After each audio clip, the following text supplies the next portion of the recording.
He's like, take some acid.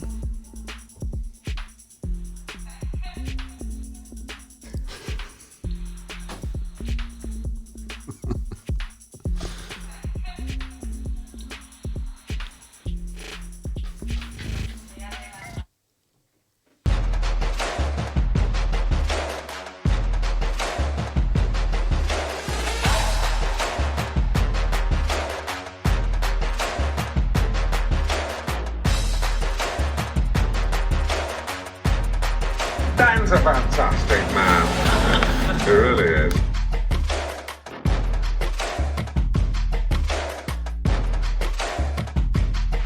Ladies and gentlemen. What's going on, everybody? This is Dan French. This is the French Workbench Podcast here on a Tuesday. And we have a full studio. We have a great couple of guests in here today. I'm your host. I've been your host for quite a while now. And I want to tell you guys, thank you so much. This is the most real behind-the-scenes information regarding financing, real estate, and entrepreneurs here in Las Vegas. And, we have a full studio. I want to go over and introduce my co-host, my good friend here, Mr. Rick Rains. Rick, what's happening, buddy? How are you? Good evening. Hey, I'm doing great. Thanks for coming back again, man. Hey, man. Sometimes I'm like, you know what? Rick's going to one day say, maybe I'm not going to come back. And you're like, you know what? I just enjoy it. I love it. Well, I don't think it's going to be anytime soon, but we'll see. We'll see, right? Hey, so what about the traffic out there right now? Traffic was easy tonight, man. Was it? I was running behind. I sent you a text, but I made up the time, and here I am. So we also have Mr. Bret Jenny over here. He's my co-host, co-host of another co-host. I don't know. How do you say that? Co-host of another mother. Right. I don't know. No, what's going on, buddy? How are you? Just getting ready for your old Saint Nick. Saint Nick, Gets old Saint But you don't Nick. have any kids, do you? No. You got a cat for myself, and a dog, though, don't you? I mean, I have 2 dogs and 2 cats and a wife. So I got a full house, man. you buy any presents for the pets or what? Myself. No, yourself. No, we're just giving some treats, whatever. What do you got planned this week, man? You got anything happening this week? No, just working like usual. Yeah. Yep. So we have a couple of guests here. So I want to say, a lot of people they do have questions about what's going on with contractors, material costs, labor. And so we got a couple of guys in here that are really experts at what they do. And it's really a pleasure to have them on. And so let's go ahead and introduce them first. I'm going to go ahead and bring up Mr. John over here. John, what's going on today, buddy? How you doing, buddy? Good. You're with Design Builders General Yes, sir. Contractor, right? Yes, sir, I am. Okay, man. So what's going on? How long you? First off, thanks for coming on. But how long have you been doing this type of job? I've been doing construction almost 30 years. I've been with Design Builders for 7. Okay. The company's been here in town for 30. Okay. And yeah, man, thanks for having us. Yeah, you've been doing this for a long time, and also we have your. I guess you can call him. I don't know if he's your boss, but we'll just go ahead and introduce Mr. Julio. Wow. Okay. Well, I wouldn't go that far. Colleague? Yeah, colleague, right? You guys are like basically, you guys are yin and yang, I guess, right? You guys work together. You guys been doing things together for a while, right? That's a good way to characterize a A relationship. trusted partnership. Yeah, trusted partnership. So Julio, what are you doing? What's your role there as far as at Design Builders? I am a civil engineer, graduated from the UNLV in 1993. I've got over 30 years experience. I'm a senior project manager for Design Builders. Excellent. So you guys, we have a lot of people that have problems where they're trying to get some things done around the house. Maybe they want to build something in their home, or maybe just build a home altogether. Also, too, we're going to talk to them about some of the commercial buildings and how that all works.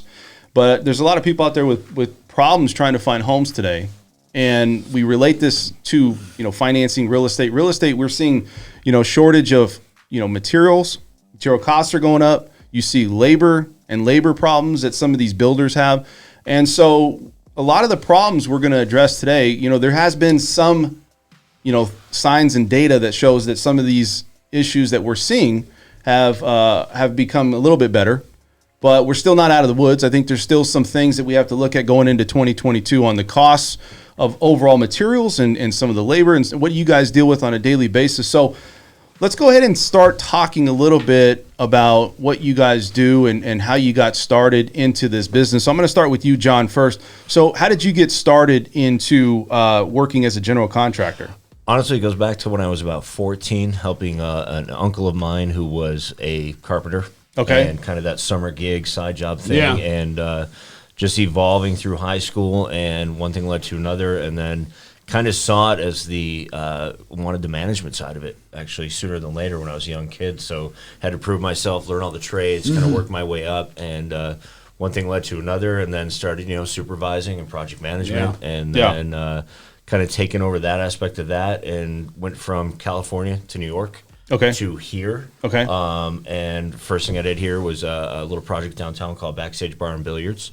And we built that out at Fremont Country Club, met some guys through that, and it just sort of elevated, and found myself in Henderson, found myself at Design Builders one day, and been running it for the last 5 of the 7 almost. Wow. Okay. So, yeah, just kind of. Are the different states, do they operate completely differently as compared to here? Extremely differently. Believe it or not, Nevada is probably the most strict with building departments. I bet. It's really? So they're really bad with that, huh? You would think like California earthquakes and stuff. No, you knock stuff out in California, New York, and then you get here and it's like. So and the certification or license that you guys have is the wide range of everything. You can do from something super small to anything on the casino. Correct. All of the above. Yep. Could you explain that a little bit? So what we have is an AB Unlimited. Okay. And with the AB Unlimited, you basically have the ability to do something as small as a small kitchen remodel or a small bathroom remodel. Okay. Or take it from the civil engineering, the dirt of a new home. Okay. A full 3-story commercial building. Okay. Our license kind of covers all that. So the bid limits and the cost of the projects that would put certain people in a certain group. Sure. We're in all those groups. Okay. So the listeners that are watching here, is there an area that you primarily work in, or do you work in everything and you have different departments? So we work in everything and have different departments. Our is new home construction or commercial tenant improvements. Okay. Okay. But again, have the ability to do new commercial or new residential. But you find out over the years there's Niche. there's those sweet spots. Yeah. Get I understand. kitchen and bathrooms, and anybody in real estate knows that's where all the money is. That's where all the money is in construction too. Yeah. And it's the easiest to get in and out and kind of put the wow factor. Same on thing the when my home. brother owns a plumbing business in Wisconsin. He prefers new construction, just gets in the walls, doesn't have to compare to remodels. You gotta. I get it. Just on the time alone. All that stuff kind of. So let's bring over. I want to bring in Julio here, and Julio is a senior project manager for Design Builders. And so, Julio, take me through the process of why somebody would need or what to look for when you're looking at somebody that's a licensed contractor, and what is the differences? Sure. Through the Nevada State Contractors Board, they typically have 3 classifications of license. It's A, a B, and a C classification. An A classification is your general engineering. That's a lot of the heavy civil work, roadway, plumbing, refineries, petroleum, all of the infrastructure that would encompass a master plan community, the water, sewer, your dry utilities. Then you've got your B, which is your general building. That's your vertical construction. Most of your home builders in town have what's called the B2 classification. Most of the contractors who work on the strip who build the high rises have what's called the full B. We're in a unique position where we have an AB, which encompasses all of the subclassifications.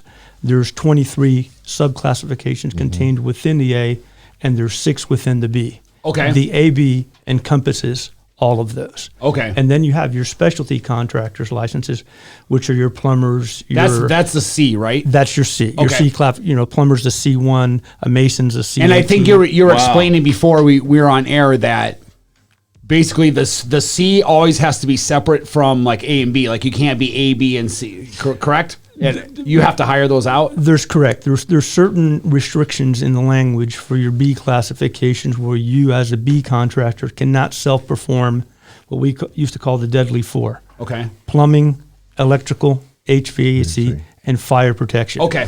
You can have a B and then you can have a specialty license, but most contractors don't. So they have to subcontract with those specific trades. Gotcha. Okay. Gotcha.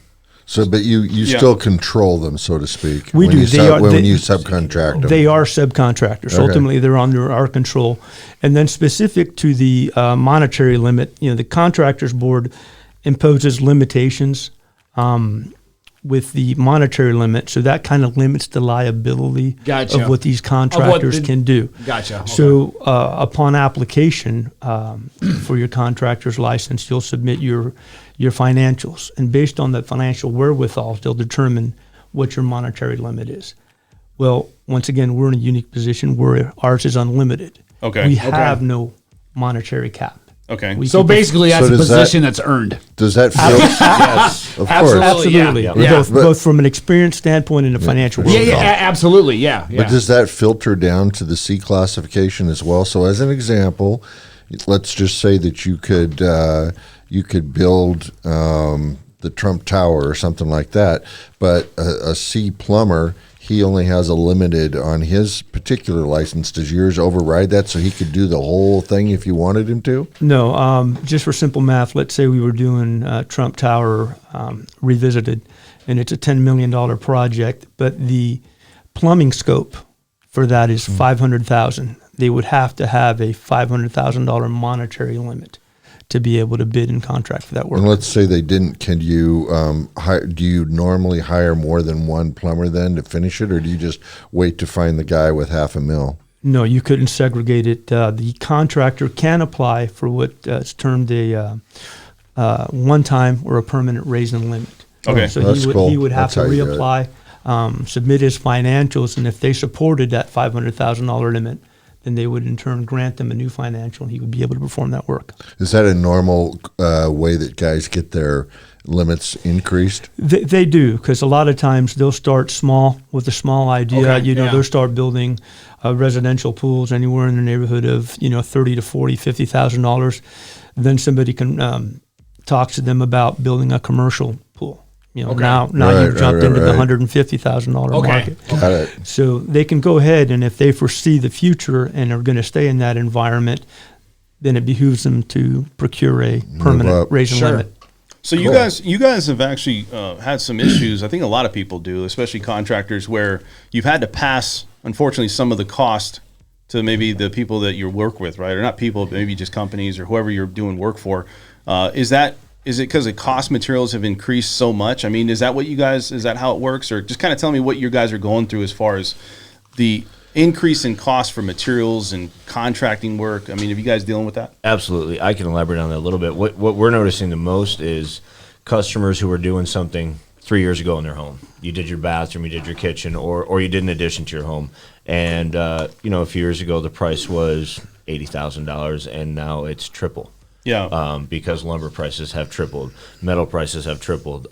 You can do the work, they're okay with the price, but then you're also waiting 9 months on a bathtub because it's stuck on a ship that's locked up in the harbor that Right. they can't get unloaded. Yeah. And it's more of a sitting down with these people and kind of, they understand the economy, but you got to kind of lay it all out to them again, what it's going to take, what it's going to cost, how long this is really going to take to start to finish, and what they're looking at. And we have those people that understand, and then you have those people that just No, I was at a can't. builder's earlier, a builder last week, and basically their management was just getting off the phone with them, Yeah. with the sales agents, and basically were like, hey, you need to go back to all the people, and you need to explain them. But here's the thing, that the people building the homes, they understand, but they're caught. Some of them are their lease is getting up. Yep. Their kids got to be in a certain school district Time by a certain constraints. time. Yep. And so they're going against Aldo, and they're basically saying on some of them, you're going to be waiting another 6 months. Yeah. Because literally things are taking that long. Yeah. So it's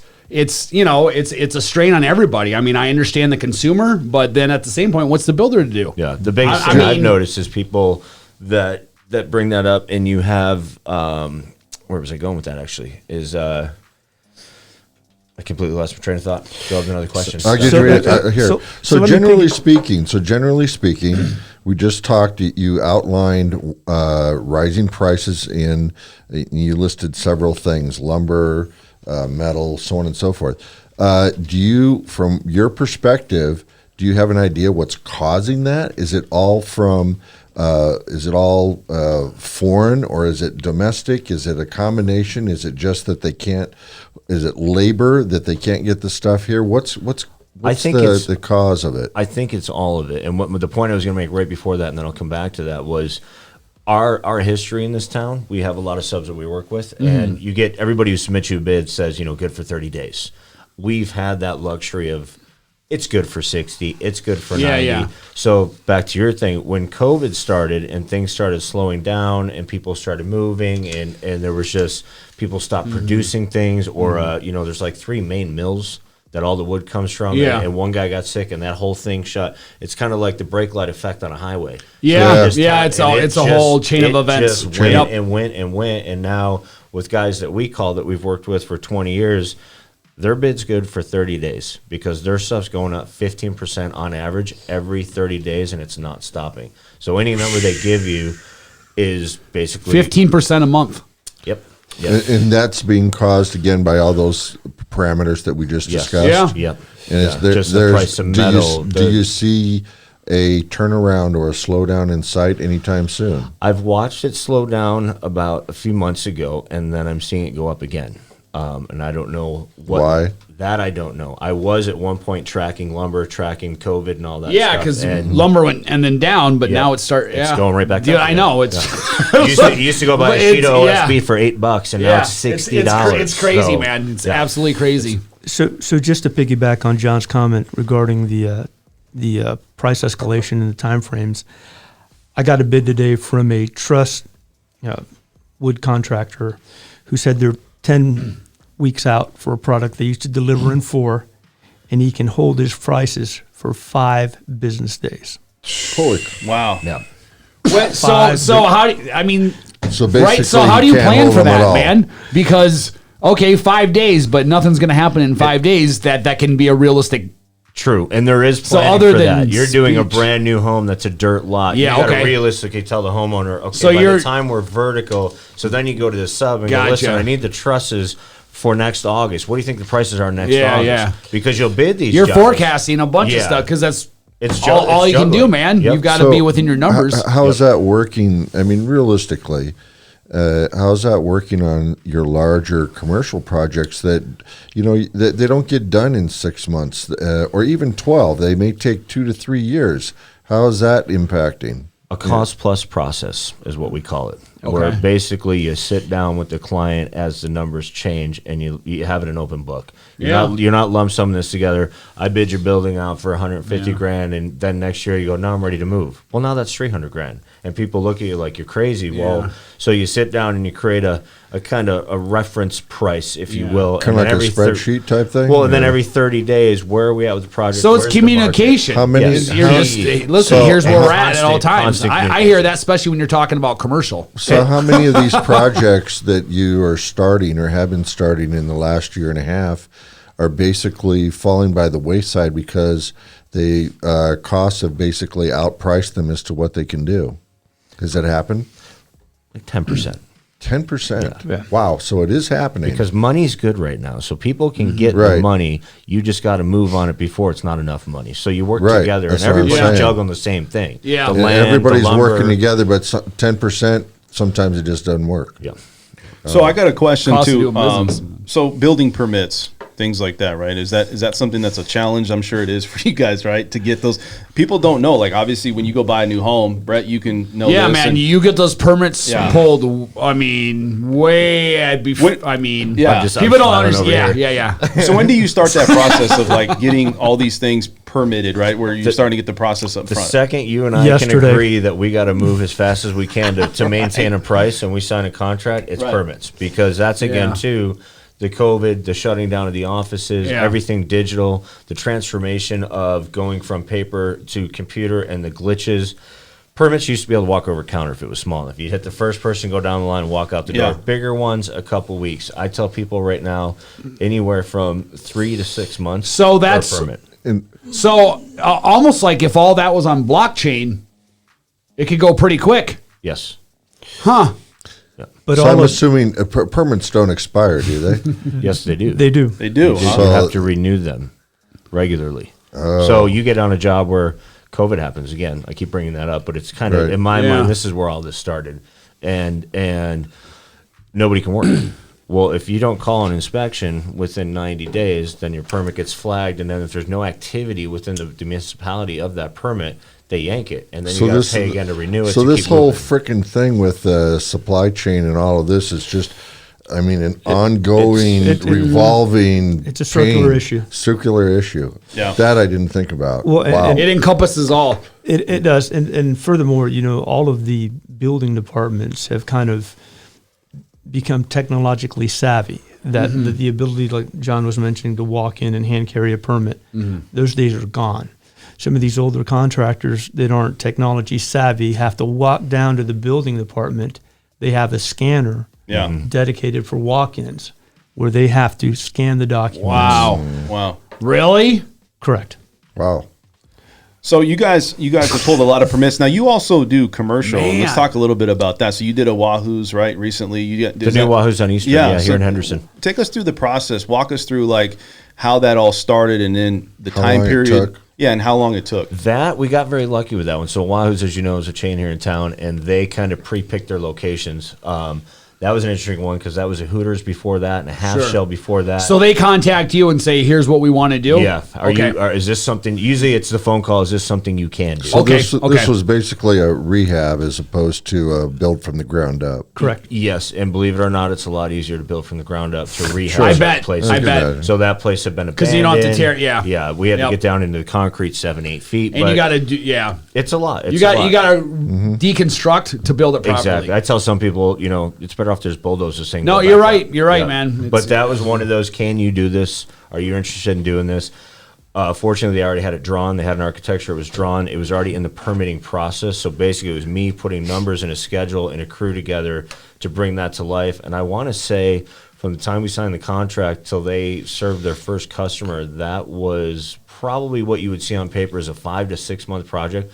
We were in and Wow, out. that's quick. We were in and out in 3 months. Wow. Wow. Yeah. That's lightning. And that's around the clock, working every day. You could work at night, you could work weekends because you didn't have to worry about the neighbors. So Yeah. it was a unique thing. But Yeah. So not like paving our streets. no. No. And the huge thing with that. Why was does that take a year when it's Yeah, why does it an take? eighth of the? I don't understand that. And why Something are to do with the the workers. Never. and why are the road closures up on the weekend when there's no workers? I understand that. Just keep those cones up, man. You know, Dude, that's- I've seen people pull up to intersections and get out and move the cones. That's Vegas to a T. And they're strung out for 2 miles, and you see a landscaper at the end of the cones. Or it's 2 lanes and all of a sudden out of nowhere, no warning, just boom, 1 lane. yeah. You're like, Yeah, that's definitely crazy. So what's the time period? Like, let's say it's always different, but let's say for a house that you guys work on, do you guys build it from slab up? I mean, is it you break ground, you get the permits? How long does that typically take? Depending on the size of the project, we're actually working on one right now off Blue Diamond that is currently dirt. We should get that rolling probably the first week of January. First week of January. I would see if all goes well in a perfect world that guy would be living in that home first or second week of January the following year.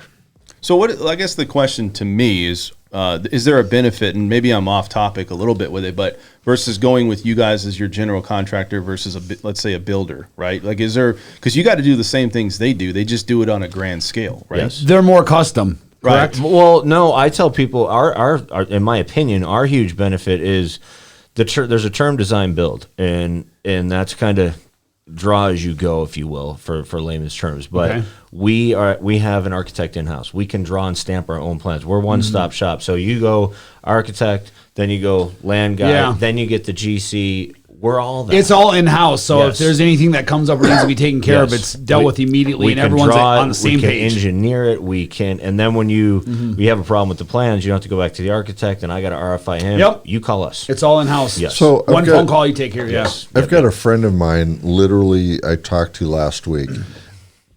She wants to bulldoze her house. She's got the bucks, and she wants to build a brand new house where she's at. You do something like that? Yes, the We first would- thing I would ask is what year was the house built, because you have old. you have asbestos, Asbestos. and then it's usually not worth tearing that home down. What year is that for asbestos? Is there like a pre-81? pre-81? Yeah. At least you got to test for it. And if it clears, I mean, it could be built in 72. If it clears, you're good. But if that has asbestos, the requirements by law to contain that dust within the neighborhood, burn the stuff, you're talking, I mean, it quadruples the price. No kidding. To throw it out. Wow. It's all regulated by the So state. to clean it up properly, Yes. is going to cost 3 times Yes. than if you just left it alone. Yes. And to add to that, we used to do insurance work, so we're Wow. we're certified with ICRC. We Yeah. have all that stuff and the ability to do that as Yeah. well, which a lot of people go, I don't want to touch it. Do you do? No way explain it that way. Do you do, again, for the listeners that may want some more info, do you do smaller projects as opposed to $1 million homes or multi-million-dollar homes? Absolutely. All right. Okay. I That's just good to finished a know. bathroom for my neighbor. No, Wow. I meant in this particular instance. So her house, I believe she wants to is like 2,000 square feet. She wants to rebuild it to like 3,000.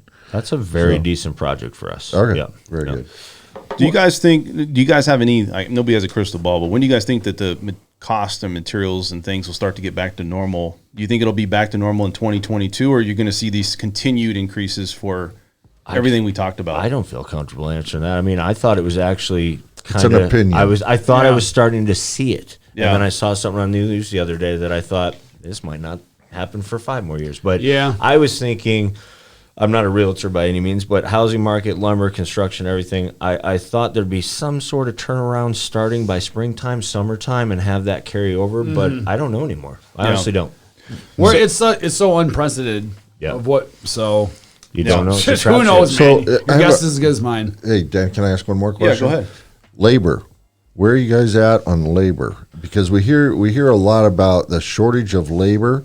And do you see people coming in from out of state filling positions, or do you see people from Vegas heading to somewhere where they can even make even more money? What do you see happening? My observation is there's so much work here alone. They can't build this town fast enough and expand fast enough that everybody's just chasing the money. There's work everywhere you Here's where the turn. money's at. So what our challenges are is working with subcontractors. It's just a matter of adapting to their availability. But we also contain or have in-house workers that are under us and under our license. So most guys, they're not going to touch a bathroom because they Yeah, go no, build that 30 helps. homes. That helps big time. And yeah, I got a guy in-house that I can put in your bathroom for 2 weeks with him and a couple of guys, knock it out, permitted everything to your liking, and get out of your way.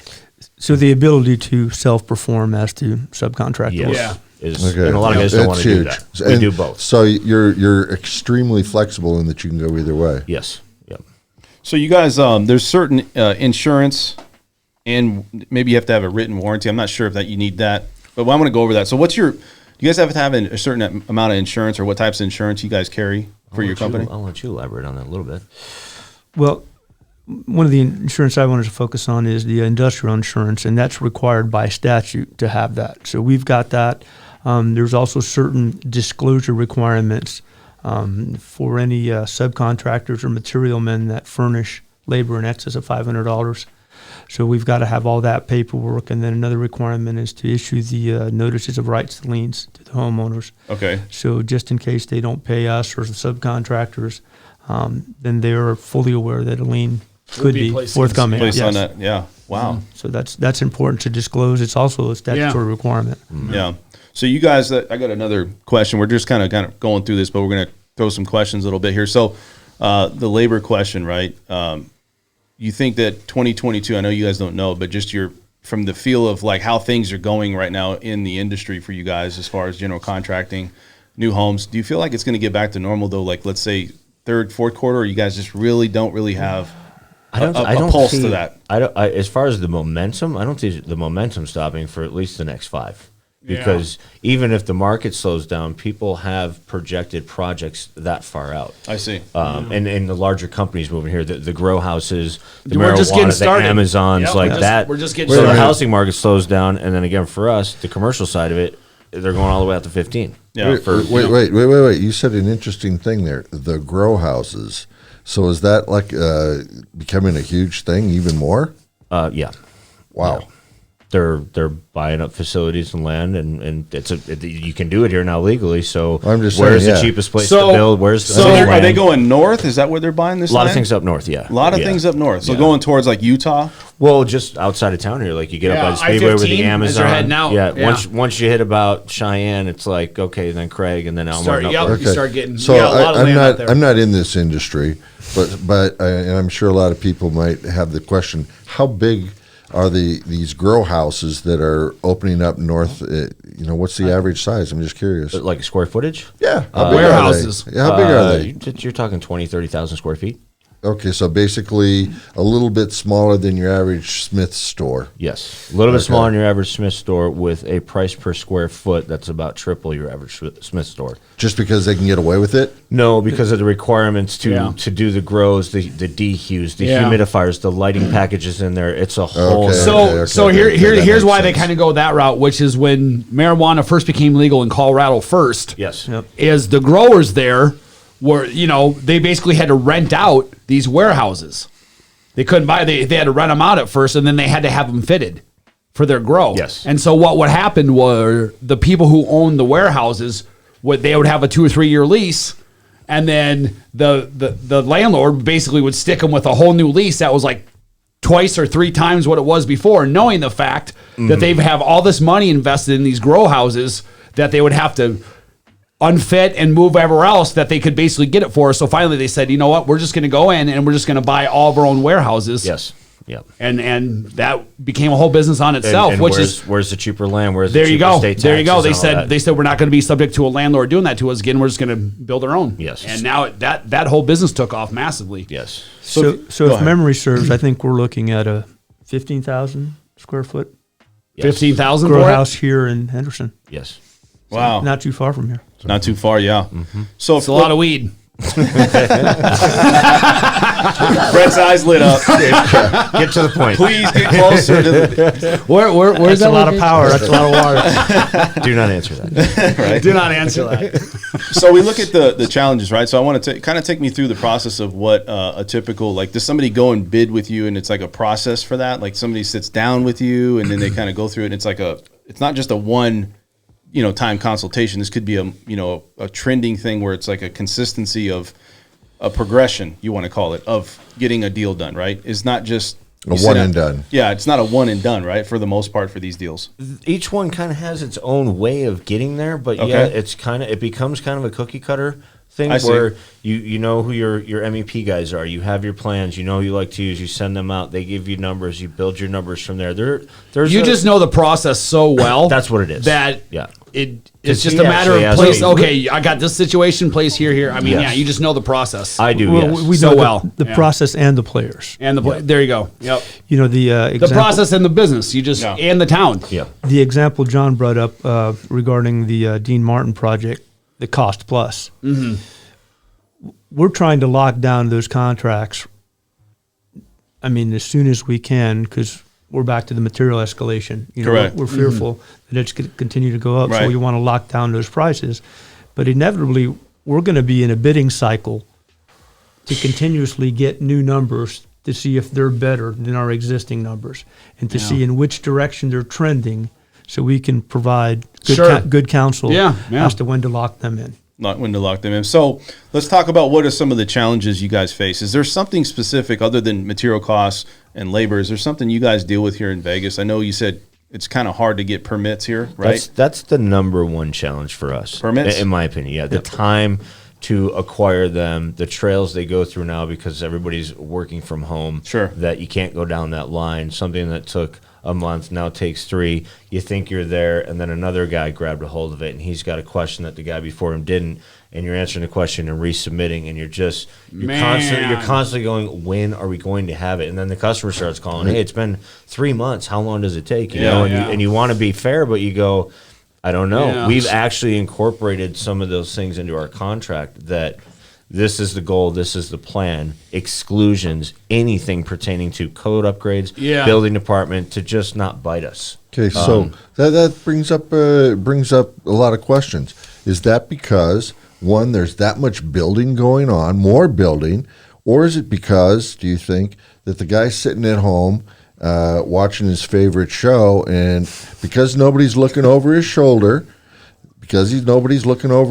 he's just taking his freaking time. Do you want the honest answer to that? No, I want him to give me an idea. I'm afraid to honestly answer that. Yeah, that's what I'm trying to say. I think it's all of it, honestly. Yeah. It's like Julio said, some of the excuse me for saying, but the older guys that aren't tech savvy just being stubborn to not. Dude, wanna that's still deal an with old that. boys town in a lot of Yeah, ways, especially yeah. in this business. Yep. Yeah, the inspectors. 100%, man. They don't want to break out the iPad and figure out what you're Yeah. sending them. They want the paper, and they don't have time to look at the paper. And so, till what are they you get going to home. go about pissing off the person you need permission from? Yeah. So then you walk that edge. Is there any scuttlebutt about it returning to the way it was? None. It won't. Absolutely It's not. kind of one of those things like the other businesses. People didn't realize they could run their company by having everybody work from home. Yeah. It saves them money. They're realizing the same thing. No brick and mortar. Yeah. Yep. So even, and I think the pioneer behind the movement was North Las Vegas, where you can have your water heater inspected on your phone.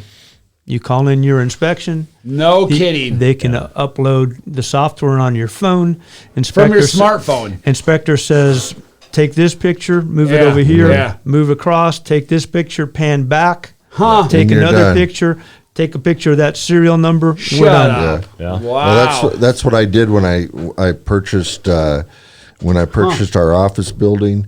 I had to have an inspection for some of the things that we do, and the guy wouldn't come out. I'm like, what do you mean you won't come out? He goes, I'm gonna send you some software, and what I want you to do is just to hold your phone up and go like this and show me certain aspects, and I'll tell you where to walk, and then it was done. But it's the first time I'd ever done it. I've Yeah. done a couple of final just because the guy wanted to get through him. He was so backed up. You got an iPhone? Yep. Ready to FaceTime?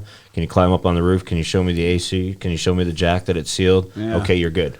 Because they don't want to come out. And they Yeah, don't have yeah, time yeah. to come I out. don't have a problem with it as long as it makes things go faster, as opposed to now I can sit at home and watch the tube for an extra 2 hours because I know I can get it done. Yeah.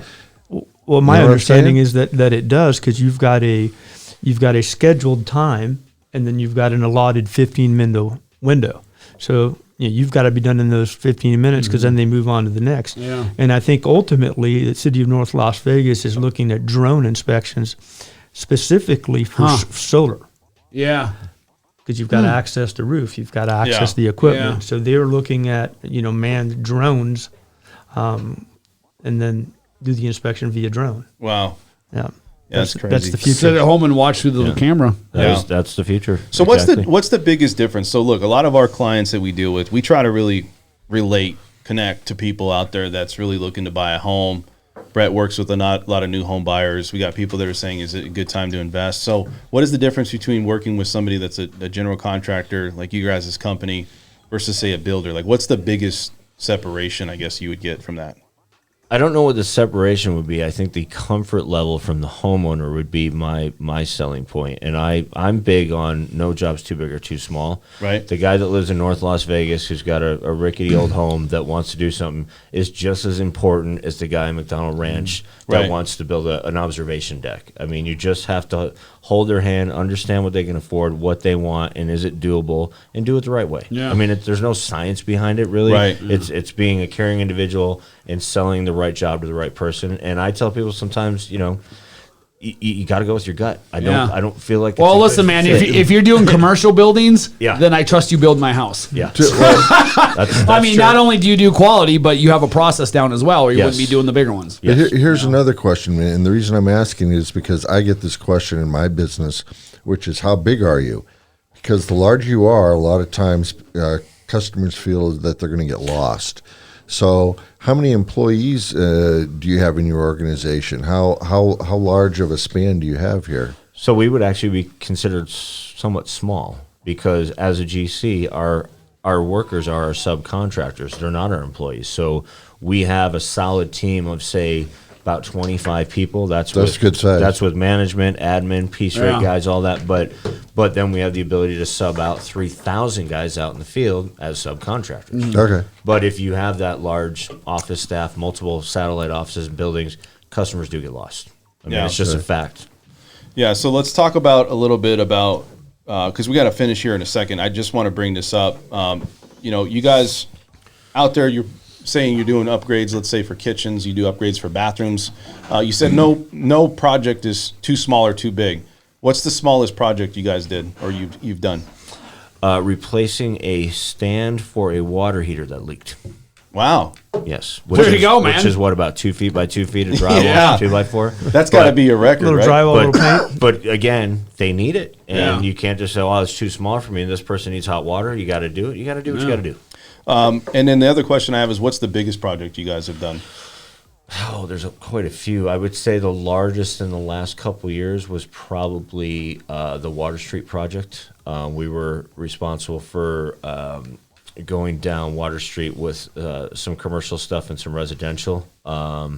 We had some stuff downtown on Main Street. There's so many. That Water Street is still all screwed up. When are they going to finish that? That I don't know, because they keep going the other way now with the streets and the buildings It's and insane. the practice arenas. I was out there just a few days ago, and I wanted to shoot myself, I got one other thing here is I want to talk to question for Julio. So what are the key points that we didn't go over that somebody would look at as far as contracting and, looking for a general contractor? Is there anything I missed or anything that you would want to recommend out there to somebody?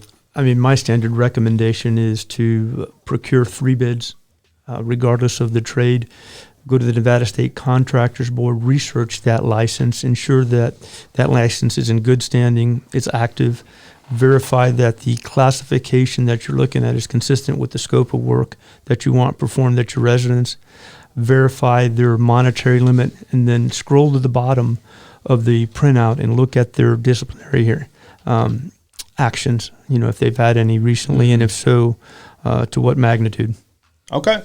We're going to have all their contact information. We're going to go over, we could talk all day with these guys. They got a lot of great knowledge over here, a lot of questions they can answer, but we got to move on, and we're going to talk to Mr. Rick Raines over here about what's happening in property management. If you guys have any questions as well, not just with general contracting, but what's going on with property management or also real estate, we're going to have them back. We're going to have them back, aren't we? Oh yeah, we're going to definitely have them back for sure. So what's happening over here? You got some articles that you wanted to bring up, which is key points, right? I was just going to bring up a couple of things. I was talking to Bret earlier, and just over the weekend, we're talking 3 days since we had our last podcast, that the amount of available sales has gone down 2.8% in 3 days.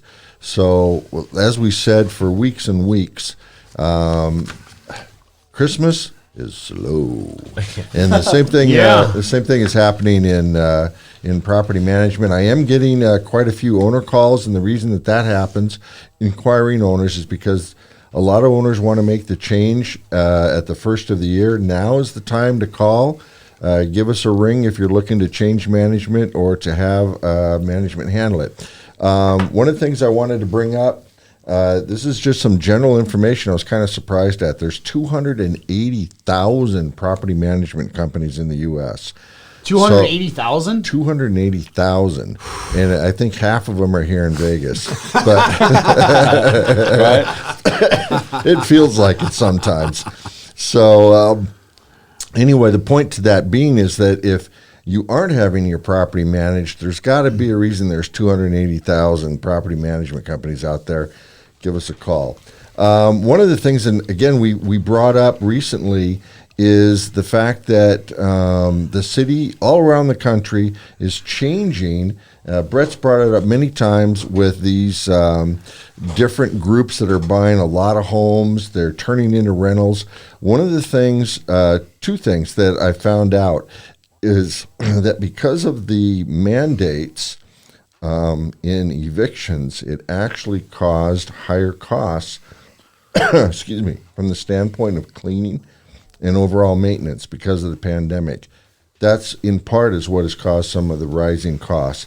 Also, what's interesting is that the city of Minneapolis, state of Oregon, California, Maryland, and Virginia are banning single-family home zoning. They're restricting it. Really? They're restricting it. Why is that? Well, what they want to do, and when I say restricted, is that you can still, they're altering it so that instead of it just being single family, it can be multiple as well. So what they're doing is they're pushing towards more denser populations in smaller areas, and that goes again with what we've been discussing about these groups buying into different areas. So the whole thing is when you're having these hedge funds come in and buy 1,500, 2,000 homes from D.R. Horton or something like that, the issue, which you naturally think of is, well, now these are all going to be made potentially for rentals.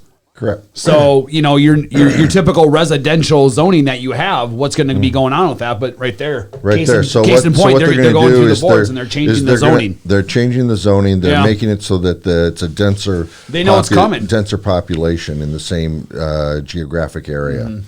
The other thing I wanted to bring up is what people, owners and tenants look for specifically today with property management and what it is that they're expecting to get. And most of this, like our construction friends here have outlined, is going electronic.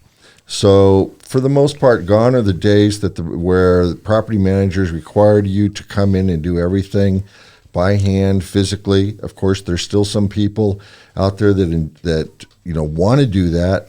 Our firm does it both ways, but here are some of the things that are common in the industry and common with us electronically: payments, communication, listings, document sharing, maintenance, residential portals, client portals, reporting, inspections, and analytics. So those are some of the highlights of what it is that property managers in general supply or give to anyone who's interested in working with us. And other than that, again, we're back to the same thing in property management, is worrying about labor concerns. Property managers are having the same labor concerns that every other company and industry are having. So finding qualified people can be difficult. And again, our firm been around for 30 years. We're good to go. But there are a lot of companies out there that are having trouble answering the phones and getting people to go out and do inspections and things of that nature. So from a property management standpoint, or from an investor standpoint, you need to be a little bit patient with them.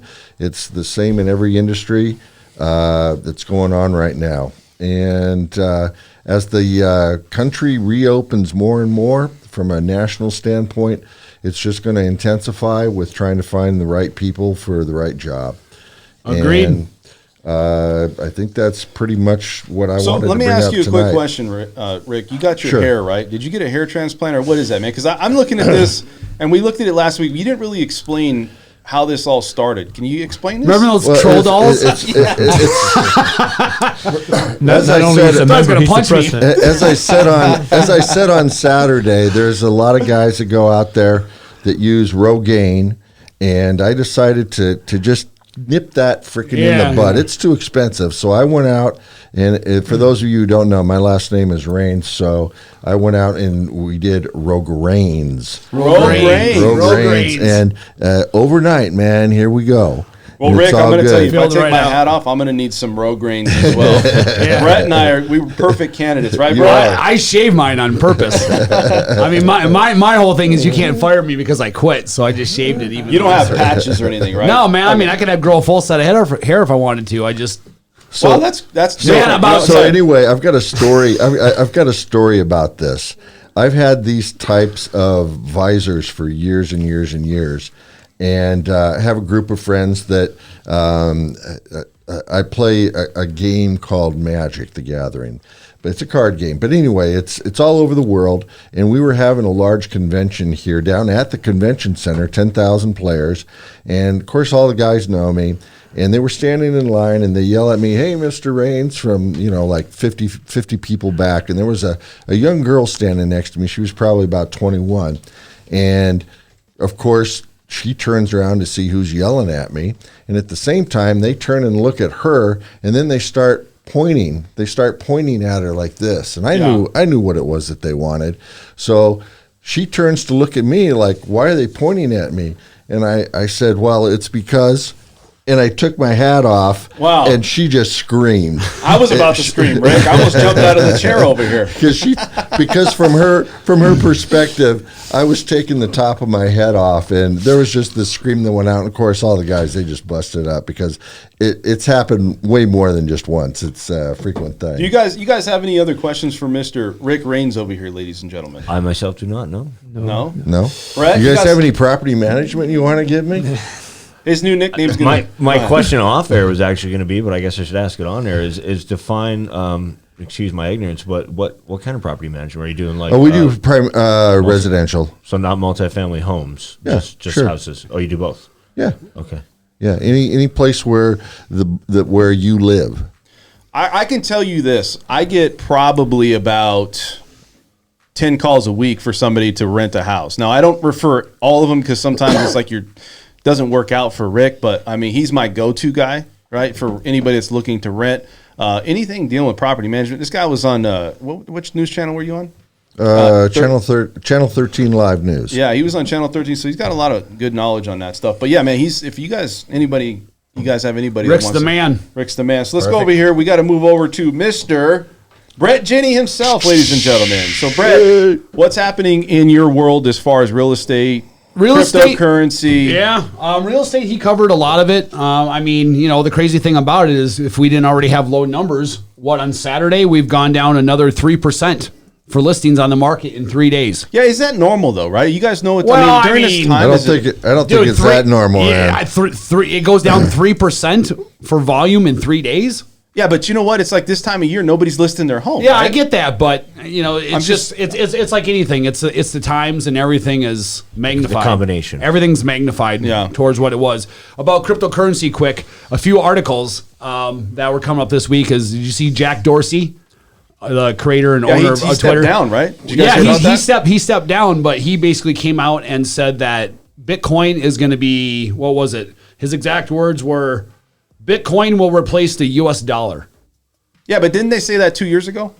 I'm just asking. Correct. So he didn't say tomorrow. Okay. That's a good point. Yeah. But if you want to look at someone's track record, he would have a good track record of being ahead of the times. So, that's one of the reasons why he stepped down from Twitter, was to focus more on Bitcoin and more on cryptocurrency. And to kind of talk a little bit about NFTs. So now Nike has gotten in the NFT game, and they just sold an NFT that they created. It's like those Bored Yacht Ape ones that Preston guy has. Yeah. They have their own, and it just sold for $23.5 million. What? Nike. Wow. Do you guys know what an NFT is? Okay, Brett, explain to them what an NFT is. An NFT is a non-fungible token. So, for example, like Bitcoin is not one, because you can exchange one Bitcoin for another Bitcoin. A non-fungible token means it's one of a kind. It's the only thing.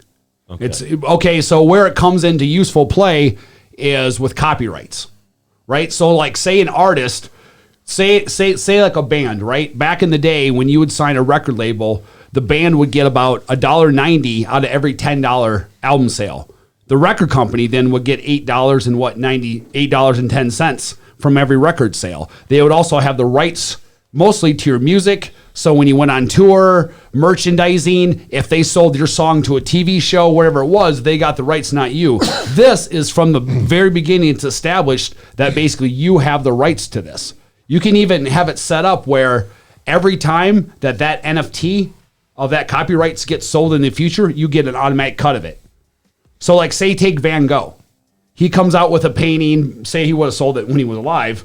He has say Picasso. Picasso has a painting, comes out with a painting, and it sells the first time around for $1 million.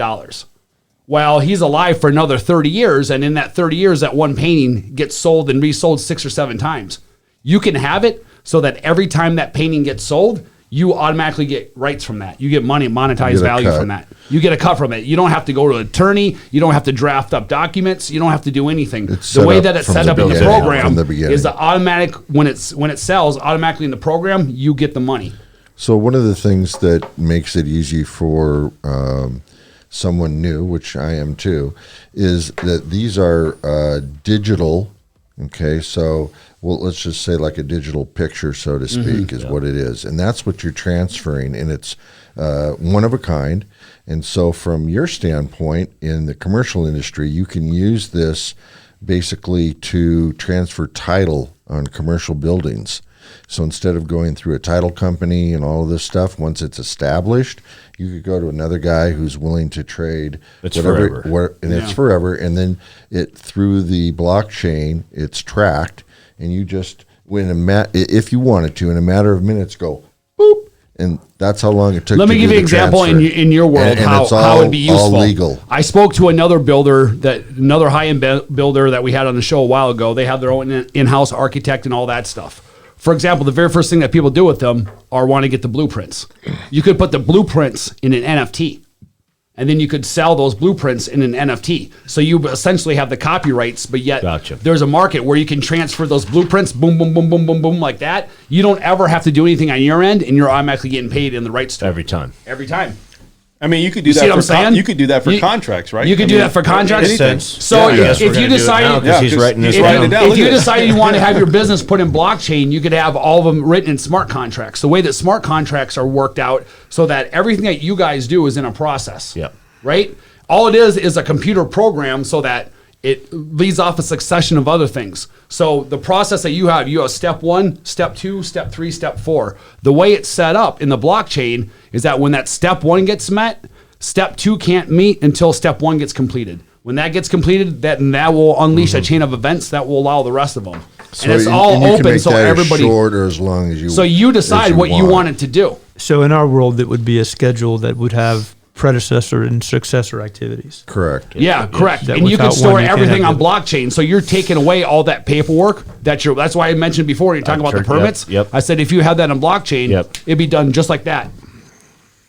Anything else? And it's all it's all lock solid on the blockchain, so it can never be manipulated or tampered with or anything. Same thing with deeds. Think about all the foreclosures that happened back in 2008, 2009, 2000, whatever it was. So all of those were basically because the government came in and said, banks, you can't foreclose the way that you were doing it before. You have to bring in the original deed, which they couldn't because the loans have been sold and resold 6-7 times, and half of them were out of business. If all of those would have been stored on blockchain from the get-go, forever. think about that. Yeah. So, Interesting. I could talk to you guys further about that, man. No problem. Yeah. So anything else that's going on? So let's kind of like I know it's not a good relationship between stocks and you look at cryptocurrency. Actually, it is now. It is now, right? now what I've seen is that you see a lot of similarities, and you see that some of these investors, because some investors actually put in a lot of money into cryptocurrency, they're taking their money out of that. It's considered a riskier asset. We saw numbers. Is that going to continue, you think, going into this next year? They're in relation with each other right now. They used to run opposite of each other, which when the stock market was going down and inflation was high and the market was crashing, so to speak, or whatever it was, then that's when cryptocurrency and Bitcoin was going up as a hedge against that. But this last year, when stocks have been down, crypto's been down. Is this going to be a bull or bear market going for cryptocurrency in 2022, Bret? Ever changing. The same people a couple months ago that said if it doesn't happen by December, then it's gonna be going into a full bear market, are now saying, well, it's gonna continue into next year. I'm not sure when with the different numbers, but the common factor a lot of them have that they say is that Tether is basically a stable coin. Okay. So it's basically supposed to be tied to the US dollar. The point why that is like Bitcoin can rise and fall 10%, 15%, but a stable coin stays the same. 99 cents, $1, whatever it is, it stays the same. So a lot of people that are buying Bitcoin, or a lot of Bitcoin is backed by this Tether. But there's a lot of questions about Tether, and is it really backed? And is it backed by securities? Is it really backed by the US dollar? It's never really been proven. So the long and short of it is, if the government decides to come in and call out Tether and say, hey, we want to see your documents, we want to put a freeze on everything, if the Tether market had to pull out underneath Bitcoin, that would tumble Bitcoin. Huge. It would eventually recover, but that would be a sure fall thing. So it's a matter of, at any time the government could do that or not come and do that. It could be 3 years down the road. It could not do it. There's always that uncertainty. Yeah. You guys, it seems to me that the cryptocurrency market in general is going to continue to rise, just like we've been talking about the real estate market. And the reason being is, as Bret has brought up many times, is that it's a limited supply. And as more and more people become aware of it, there's going to be more and more demand for it. And it may not have the huge fluctuations, or it may, depending on what the product is or what the. I mean, I'll be honest with you. I'm in favor of it not fluctuating. Yeah, because that's going to get more people to support it. I mean, you want real money to get behind it, which there is. But think about how. I mean, everybody that I know, 45 and older, who has real money, they're like, dude, this thing can move like this. It can move like that. It's a lot of uncertainty that scares a lot of people away from it. Sure, but, You know? but am I not right in saying that if it went up 5%, just like the real estate market, that it would continue that way, because then more and more people would see That's why it has. the legitimacy of it. That's so what- I think that's what's going to. That's why last year at this time, Bitcoin was like $20,000, and in a 2-month period, it went from 20,000 to like 65,000. And when it hit 20,000 for the first time in 2017, I was shitting bricks. I was like, "Are you kidding me?" I never thought it'd go above 20, and then 65 makes it look, So All right, we got to about wrap it. this show up. Great Hear the information. music. No, I love it. I'm just trying to bring it to No, I a gotcha. Yeah. conclusion here. So first off, Rick, gentlemen, you guys, John and Julio, I want to say thank you guys for coming on, and we're going to give you guys a quick pitch. Thank you. Real quick, Rick, got Yes, anything sir. to say here at the end of the show? Yes, please get a hold of us. We'd love to talk to you. Atlas Group LC, www.property-mgmt.com. Look me up. Mr. Bret Jenny, what's going on, buddy? What's happening? Trying to get through the week, man. Make it to Christmas. How can somebody get a hold of you? 702-628-3476, which is 702-628-FIRM, 628-FIRM, or BretJenny.com. Man, that's a couple of firms. BretJenny.com. I heard firm like four times. Firm, just like the guns here. That You is don't really got hard. the guns like Yeah, Rick Reigns, that's buddy. it right here. That's the Rick's Rick taking me to the here, gun buddy. show, You don't man. got the guns. He's Oh, got the guns. come on. You got some pistols. He's got some bazookas. You want to take that Pepsi Coke challenge? Let's go over here. We'll go ahead and introduce, or not introduce, but conclusion with Mr. John here. And John, how can somebody get a hold of you and your company? You can call the phone number on the card, which is 702-567-1500. You can email me at john@designlv.com. That's LV like Las Vegas. And yeah, you can check out our website as well, designbuilderslasvegas.com. Great. How about you over here, Julio? Anything else you want to add to that? Same thing, office number, and Julio@designlv.com. Guys, we want to say thank you so much. Please hit that like button, smash it. Also, subscribe if you guys like this content. We're going to keep putting this content out. Put any comments in the comment section. We're going to have John and Julio's information in the comment section. Also, if you guys want to get a hold of them, phone numbers, emails, everything in there. And again, this is the most real behind-the-scenes information regarding financing, real estate, money talk, entrepreneurs. I'm Dan French, your host. We'll see you on Saturday. We won't see you on Saturday. Next we'll Tuesday. see you next Tuesday.